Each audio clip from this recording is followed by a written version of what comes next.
मी आमदार साहेबांना विनंती करेल की आपण या स्पर्धेबद्दल 2 शब्द व्यक्त करावेत. गावदेवी क्रिकेट संघ कानपोली यांच्या वतीने आयोजित करण्यात आलेल्या ग्रामस्थ मंडळ चषक 2026 या स्पर्धेच्या आयोजनाच्या निमित्तानं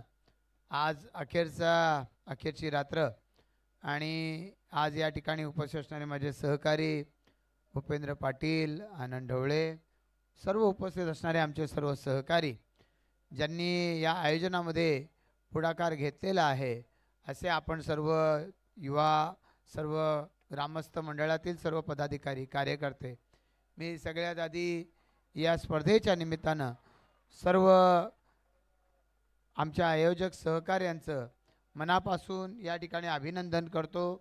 आणि अतिशय भव्य असं हे जे आयोजन तुम्ही या ठिकाणी केलेलं आहे त्याबद्दल तुम्हा सगळ्यांनाच मनापासून धन्यवाद देखील देतो.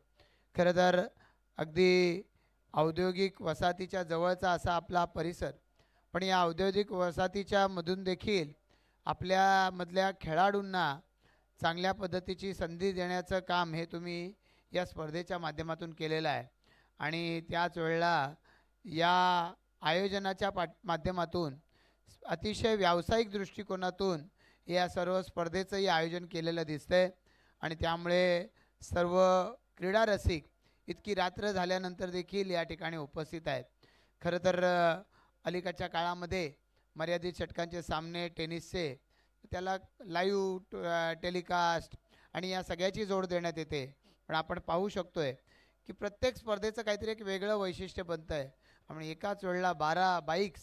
या वेगवेगळ्या पहिला, दुसरा, तिसरा, चौथा अशा 4 संघांना देण्यासाठी म्हणून आपण इथे आयोजन केलं आहे, बरोबर. त्यामुळे मी याबद्दल